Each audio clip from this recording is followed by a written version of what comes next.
अस्सलाम वालेकुम नादरीन, आप यूट्यूब चैनल देख रहे हैं। मैं इमरान खान हूँ। नादरीन, एक मरतबा फिर गलत एस्टीमेट हो गया। ये एक्चुअली पाकिस्तान की मिलिट्री एस्टेब्लिशमेंट का गलत एस्टीमेट है जो पाकिस्तान की मिलिट्री एस्टेब्लिशमेंट को इस गहराई तक ले आया। ये जो तबाही हुई है पाकिस्तान की, पाकिस्तान के अंदर मईशत से लेकर दहशतगर्दी के मामलात हों, खारजा पॉलिसी हो, दाखिली मामलात हों, ये जो मुकम्मल पाकिस्तान की इन्होंने तबाही और बर्बादी की है, इसके पीछे पाकिस्तान के जर्नैलों के गलत अंदाजे हैं। 2022 में जब ये रिजीम चेंज ऑपरेशन कर रहे थे तो इन्होंने गलत अंदाजा लगाया कि इमरान खान को घर भेजेंगे, लोग मिठाइयां बांटेंगे, हम इंजॉय करेंगे। इमरान खान की मकबूलियत का इन्होंने गलत अंदाजा लगाया। इन्होंने कहा जी 93% हम मकबूल हैं, 7% इमरान खान है, तो बाकी दही लेने आए हुए थे। ऐसा तो नहीं होता ना। मैंने उस वक्त भी समझाया था कि ये वाइस वर्सा हो जाएगा। वो लोग आज भी जिंदा है और मेरी बात सुन रहे होंगे और उन्हें मेरी बात याद भी आ रही होगी जब मैंने उन्हें यह कहा था कि यह पंगा नहीं करना आपने, बल्कि सामने बिठाकर समझाया था, 6 घंटे समझाया था कि ये मत करना। उल्टा मुझे समझा रहे थे कि नहीं नहीं हमारे साथ मिल जाए, बड़ा फायदा होगा, मुनाफा होगा, ये होगा, वो होगा। मुल्क से आगे तो कोई भी चीज नहीं होती ना। तो अब ये नादरीन जो एक खौफ फैलाने का एस्टीमेट DGISPR की प्रेस कॉन्फ्रेंस के साथ जोड़ा गया था कि DGISPR आएंगे, आकर बहुत जोर से बोलेंगे, ऊंची ऊंची चिल्लाएंगे, मुतनादे अल्फाज बोलेंगे, खुलकर सियासत करेंगे और उसके बाद लोग डर जाएंगे, वो नहीं हुआ। आज मंगल का दिन था। इमरान खान साहब की बहनों ने इमरान खान साहब से मिलना था और यह तासुर बनाया जा रहा था कि जो आएगा मारेंगे, खाल उतार देंगे, चमड़ी उधेड़ देंगे, जबान खींच लेंगे, रगड़ के रख देंगे। ये फैसल वाडे और ये तलाल चौधरी टाइप के लोग जो है ना, ये धड़ाधड़ इस तरह के स्टेटमेंट दे रहे थे। उल्टा फैसल वाडा साहब ने अपना नाम ही बदलवा दिया। वो PTI वाले उन्हें टॉमी कह के बुलाते हैं। अब कितनी ज्यादती है, लेकिन फैसल वाडा को आप PTI वाले टॉमी कह के बुलाते हैं। फैसल वाडा ने यह खेल शुरू किया था, उन्होंने उठा के उन्हीं पे डाल दिया। बल्कि फैसल वाडा के हवाले से नए नारे भी बन गए हैं, आगे चल के बताता हूं मैं आपको। इमरान खान साहब की बहनें पहुंची अडयाला जेल में, तो टाउटों ने यह दावा किया था कि पहले नाके पे रोक लिया जाएगा, बिल्कुल किसी को आगे नहीं जाने दिया जाएगा। लेकिन फिर हमने देखा कि पहला नाका क्रॉस हुआ, दूसरा भी क्रॉस हुआ, और जहां पे ये हमेशा पहुंचते हैं वहां पे पहुंच गए। इमरान खान साहब की बहनें भी और पाकिस्तान तहरीक इंसाफ के कारकुन भी बड़ी तादाद में आ गए। इनमें अरकान असेंबली भी हैं और टिकट होल्डर्स भी हैं। सलमान अकरम राजा भी हैं। शाहिद खटक वहां पे पहुंचे। उन्होंने कहा जी मेरे बारे में तो खुसूसी तौर पे ये कहा गया था ना, जब मीडिया ने पूछा कि आपका तो नाम लेकर कहा गया था कि आपको रगड़ा लगेगा, यहां पे आपको उठा लेंगे, तो शाहिद खटक ने कहा देखो हम आ गए यहां पे, हमने खौफ के बुत तोड़ लिए, हमको डरे हुए तो नहीं है, सहमे हुए तो नहीं है। ये ऐसे तो नहीं हो सकता कि आप कहेंगे नहीं आना तो कोई नहीं आएगा। इमरान खान कौम का लीडर है। बल्कि शाहिद खटक ने एक बड़ी इंपॉर्टेंट बात की, मैं सुन रहा था, उन्होंने कहा जी कि इस प्रेस कॉन्फ्रेंस के बाद इमरान खान साहब की जिंदगी को जो लाहक हैं खतरात, वो बहुत बढ़ गए हैं। यानी DGISPR की जानिब से ऐसी गैर जिम्मेदाराना प्रेस कॉन्फ्रेंस और ऐसी धमकी आमेज लहजे के अंदर बात करना, ये खतरात इमरान खान के लिए बहुत बढ़ गए हैं। अब यूनिफॉर्म में ऑफिसर आकर इमरान खान को अगर धमकियां लगाएगा और उसको सिक्योरिटी थ्रेट करार देगा, तो ये तो एक तरह से उसको मारने की साजिश है इमरान खान को। आप कह रहे हैं सिक्योरिटी थ्रेट है, जेल खतरनाक कैदियों से भरी पड़ी है, यानी आपको समझ नहीं आ रही आप कर क्या रहे हैं। और पाकिस्तान का सबसे मकबूल लीडर है जिसकी जिंदगी के साथ आप एक मरतबा फिर खेल रहे हैं। तो शाहिद खटक ने कहा जी बहुत खदशात बढ़ गए हैं। इमरान खान की बहनों ने कहा हम आ गए ना, हम यहां बैठ गए, हम नहीं यहां से जाते, अब हम यहां पे धरना देंगे, मारना है मारो, डंडे मारने हैं मारो, आंसू गैस फेंकनी है फेंको, गोली चलानी है गोली चलाओ, हम यहां बैठे, हम यहां धरना देंगे। पाकिस्तान तहरीक इंसाफ के कारकुन खैबर पख्तूनख्वा से और पंजाब से बहुत बड़ी तादाद में आ गए। और आज भी मैंने जब पूछा वहां पे मौजूद सहाफियों से कि ज्यादा लोग कहां से आए, तो उन्होंने कहा पंजाब से आए।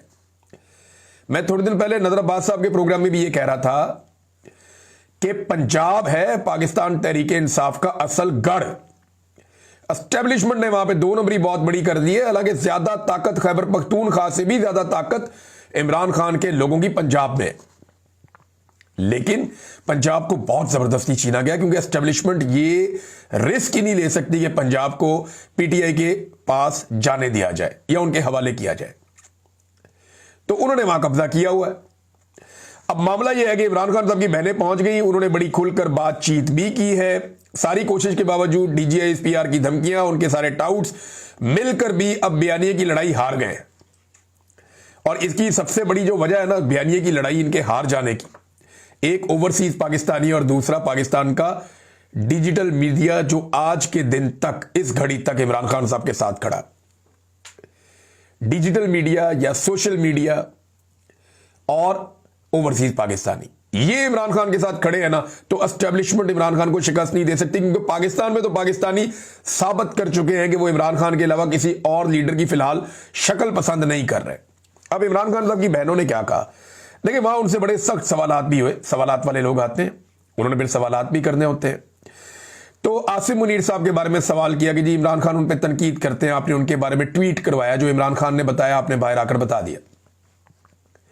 तो उस्मा खानम जो है इमरान खान साहब की बहन, जिन्हें पिछली मरतबा मुलाकात के लिए भेजा गया था 2 तारीख को, उन्होंने कहा जी आसिम मुनीर सरकारी मुलाजिम है, हमारे टैक्स के पैसों पर चलता है, इस पर बात करना सियासी नहीं है, इमरान खान जो पैगाम देता है हम देते हैं। ये उस्मा खानम ने कहा कि जी इमरान खान हमें जो कहता है हम कह देते हैं, ये कौन सा सियासी आदमी है, सरकारी मुलाजिम है, हमारे टैक्स के पैसे पे चलता है, तो इसके ऊपर तनकीद करने का क्या मसला है, इमरान खान हमें जो कहता है हम बाहर आकर कह देते हैं। और फिर उसके बाद अलीमा खानम ने कहा कि आलमी तंजीमें भी इमरान खान की कैद तन्हाई, जो एक तरह का तशद्दुद है, उसके खिलाफ आवाज उठा रही है, पूरी दुनिया में ये आवाज उठ रही है, और फर्दे वाहिद पर गुफ्तगू करना कोई नेशनल सिक्योरिटी का मामला नहीं होता। इमरान खान की बहन नौरीन खानम भी वहां पे मौजूद थी, जिन पे कुछ अर्सा पहले तशद्दुद भी किया गया 2 हफ्ते पहले, और उन्होंने कहा जी ज़हनी मरीज तो ये सारे लोग हैं। और ये जो प्रेस कॉन्फ्रेंस हुई है DGISPR की, मुझे तो बड़ी खुशी है, इसके बाद सब लोग जाग गए हैं, जो लोग नहीं जाग रहे थे वो भी जाग गए हैं। ज़हनी मरीज तो ये खुद हैं। आप पागल खाने में जाते हैं तो आप देखते हैं ना कि जो पागल है वहां पे वो आने वालों को कहते हैं कि पागल आ गए, पागल आ गए, तो ये इस तरह पागल कह रहे हैं या ज़हनी मरीज कह रहे हैं, ये खुद पागल है, ये खुद ज़हनी मरीज है, और इनका वो हाल है कि पागलों वाला हाल है। और साथ में उन्होंने कहा जी इमरान खान अल्हम्दुलिल्लाह, दुनिया की दुआएं इमरान खान के साथ हैं। अभी एक खातून का मुझे फ़ोन आया था, वो बता रही थी कि हम सजदे में खाना काबा में इमरान खान के लिए दुआएं मांग रहे हैं, और यहाँ हम इमरान खान के लिए दुआएं करते हैं। मैं 2023 में नादरीन उम्रे पे गया था, इस मरतबा मैं हज पर गया, 2025 में मैं हज पर गया, और 2023 में मैंने उम्रा किया था रमज़ानुल मुबारक में। मैंने वापस आकर इमरान खान को बताया था कि मैंने इतनी दुआएं खाना काबा में और मस्जिद नबवी में किसी शख्स के लिए, किसी जिंदा इंसान के लिए होती हुई नहीं देखी, जितनी दुआएं मैंने लोगों को आपके लिए मांगते हुए देखा है। ये 2023 के शुरू की बात है, मैंने इमरान खान को बताया था। और अभी जब मैं हज पे गया हूं तो इतनी लोग झोलियां उठाकर किसी के लिए दुआएं नहीं कर रहे थे जितनी इमरान खान के लिए कर रहे थे। और हत्ता कि मैंने देखा कि जो मौजूदा निज़ाम के इस वक्त पाकिस्तान में काबिज हैं, जो लोग सियासी हुक्मरान हैं और ये जो अस्करी क़यादत है, इनको लोग झोलियां उठाकर बदुआएं दे रहे थे कि इन्होंने पाकिस्तान का बेड़ा गर्क करके रख दिया। तो इमरान खान साहब की बहनें जो है वो डट गई है, वहां पे वो बैठ गई है, उन्होंने धरना दे दिया है। तो अब वो बैठ गए अडियाला के बाहर धरना देकर, एक बार फिर पूरी दुनिया के अंदर आपकी जगहसाई हो रही है। ये मैं पाकिस्तान के हुक्मरानों को कह रहा हूं, एस्टेब्लिशमेंट को कह रहा हूं। दुनिया जान रही है कि पाकिस्तान में एक मिलिट्री रिजीम है और फौजी क़यादत ने पूरे निज़ाम के ऊपर कब्जा किया हुआ है और हर इदारे को यरगमाल बनाया हुआ है। आपकी जमहूरियत का पोल पूरी दुनिया में खुल रहा है। टक्के की जमहूरियत नहीं है, पाकिस्तान में आमरीयत है।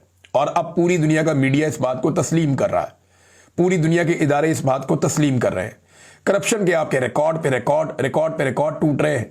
एमनेस्टी इंटरनेशनल हो जाए या अक़वाम मुत्तहिदा हो जाए या यूरोपीय यूनियन हो जाए, वो आपकी इंसानी हकूक़ की पामालियों के ऊपर बार बार आवाज़ उठाते हैं, बार बार आपको बताते हैं कि अपना किबला आप दुरुस्त करें और पॉलिटिकल पार्टियों को कुचलने का सिलसिला बंद करें।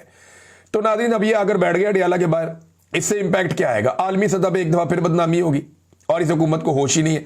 ये जिद पकड़ी हुई जी मैं नहीं मिलन देंगा इमरान खान को, भी ना मिलने दे।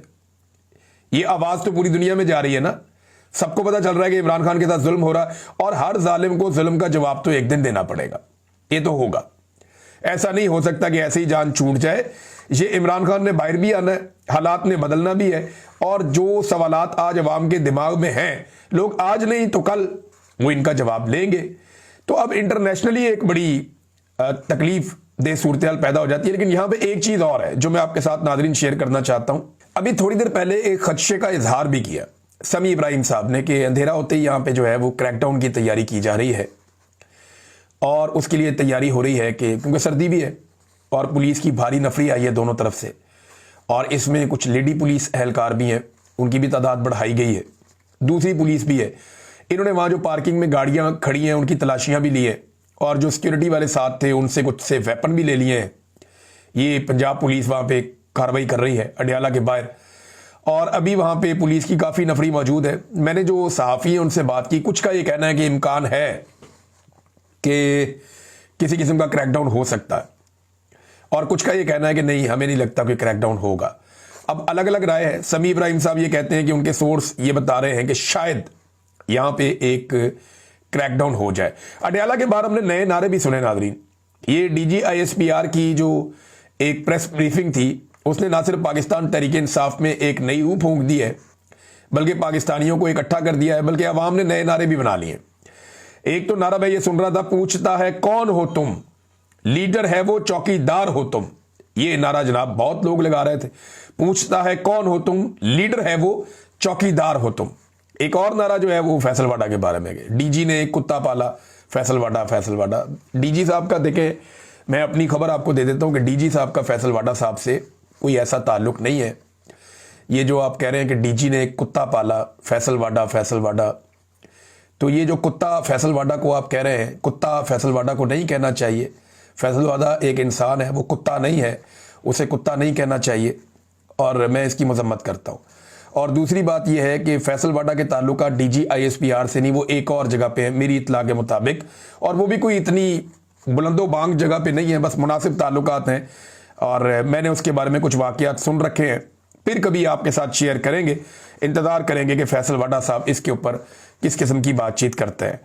अब नाजरीन, जो वकला की आदत है वो भी अब खुलकर सामने आना शुरू हो गई है। वकला को इस बात की समझ आ गई है कि पाकिस्तान में तो अदलिया का वजूद ही खत्म हो गया है, और ये जो एक दो और एक्टिविटीज़ करने जा रहे हैं, 28वीं आईनी तरमीम, उसके बाद तो सिर्फ एग्जीक्यूटिव बच जाएगा, अदलिया तो ख़त्म हो जाएगी।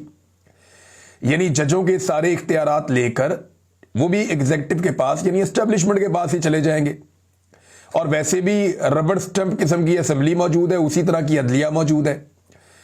हामिद खान साहब तो यहां तक कह रहे थे कि एक सूबेदार को फोन करके आईनी अदालत के सरबराह जस्टिस अमीनुद्दीन खान पूछा करेंगे, जनाब बताएं फैसला क्या देना है, और फैसले इस तरह हुआ करेंगे। अब हामिद खान साहब जो नॉर्मली नरम खूह आदमी है, मैं उनके स्टेटमेंट पढ़ रहा था और हैरान हो रहा था।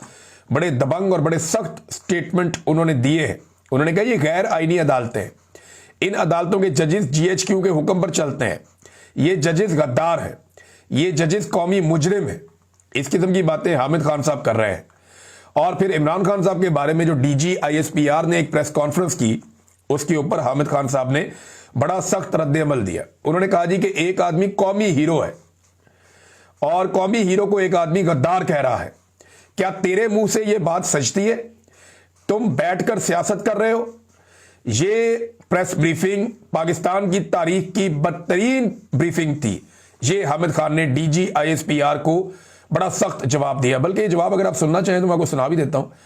एक सेकंड जरा मैं आपको ये जवाब सुनाता हूं हामिद खान साहब का, किस तरीके से उन्होंने ये बात की, ये सुने। यानी एक आदमी बैठ के एक कौमी हीरो को गद्दार कह रहा है, यानी तेरे मुंह से ये बात सच्ची है? तू बैठ के सियासत कर रहा है, तू उनको बुरा भला कह रहा है। कल जो था ये पाकिस्तान की तारीख की बदतरीन ब्रीफिंग थी प्रेस की, जो कि एक किसी मजलिस जर्नल किसी ने की है। चूंकि परसों उनका नोटिफिकेशन हो गया, अब वो अपने आप अपनी असलियत में बाहर आ गए, तो कोई घबराने की जरूरत नहीं। हमारा पाकिस्तान को बचाना पहला फर्ज है, हमारा अपने इस मुल्क के आइन को बचाना। बगैर आइन के मुल्क नहीं चला करते। तो वो ये कह रहे हैं जी कि ये क्योंकि इनका नोटिफिकेशन हो गया तो उसके बाद ये अपनी असलियत पे बाहर आ गए, ये उन्होंने कहा। रबिया बाजवा साहिबा, मैं इनका बड़ा मोतरिफ हूँ हमेशा से। मुझे ऐसा लगता है इनके अंदर, मुझे जैसे आसमा जहांगीर की एक लंबी एफर्ट थी पाकिस्तान में आज़ादी इज़हार राय के लिए, रूल ऑफ लॉ के लिए, ऐसे मुझे रबिया बाजवा साहिबा में वो नज़र आता है। और मैं जब देखता हूँ बड़ा खुलकर वो बात करती हैं, बड़ा खुलकर वो सपोर्ट करती हैं। जिस दौर में कोई भी नहीं बोल पा रहा था, उस दौर में भी इनको खामोश नहीं करवाया जा सका। बड़ी मुतहर्रिक वकील भी हैं, वकील रहनुमा हैं। तो उन्होंने ये कहा कि अब पाकिस्तान के अवाम और इदारे आमने सामने खड़े हैं। DGISPR ने जब कहा कि जेल में कैद एक शख्स, तो मुझे बहुत तकलीफ हुई। आपकी वो रविश जो हुसैन शहीद सोहरवर्दी से चली आ रही है, जिसने फातिमा जिन्ना को गद्दार कहा, भुट्टो को गद्दार कहा, वली खान को गद्दार कहा। जो जबान आपने इमरान खान के बारे में इस्तेमाल की है, मैं इसकी मजम्मत करती हूं और हमें यह कबूल नहीं है कि एक शख्स जिसका ताल्लुक किसी इदारे से हो अवाम और इसके नुमाइंदों की तज़हीक करे। रबिया बाजवा। नाज़रीन, पाकिस्तान में यह बात तो बिल्कुल ठीक है कि सेलेक्टिव जस्टिस ही चलता है, वैसे पाकिस्तान में इंसाफ नहीं है। इसकी मैं एक मिसाल आपको देता हूं। ये 2 सेब चोरी हो गए, कोई एक हैंड वॉश चोरी हो गया तो मुकदमा करके पुलिस जनाब तफ्तीशें कर रही है। उधर 2 बेटियां कत्ल हो गई, जज के बेटे ने गाड़ी के नीचे दे के मार दी। 2 दिन के अंदर पूरे निजाम ने मिलकर सुलह करवा दी और उस जज के बारे में ना पार्लियामेंट ने नोटिस लिया, ना सदर ने नोटिस लिया, ना वजीर आजम ने नोटिस लिया, ना चीफ जस्टिस ने नोटिस लिया, ना आईनी अदालत ने नोटिस लिया, ना ही उसकी अपनी अदालत के चीफ जस्टिस ने नोटिस लिया। किसी ने कोई बात ही नहीं की। हालांकि ये वाकेरियस लाइबिलिटी का केस है। बेटे को गाड़ी दी कैसे उसने, तो कुछ भी नहीं हुआ। बेटा जनाब अपने घर चला गया 2-4 दिन के अंदर अंदर। ये पाकिस्तान में दोहरा निज़ाम इंसाफ है। यानी साद रहमान उर्फ डक्की, मैंने देखा, ये एक नौजवान यूट्यूबर है, फैमिली व्लॉगिंग करते हैं।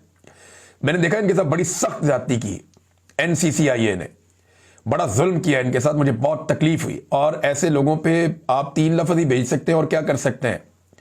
बेशर्म लोग हैं और बेगैरती की ये इंतहा है जो उस बेचारे यूट्यूबर के साथ की गई। लेकिन उसकी मदद के लिए बिग ब्रदर आ गया वहां पे।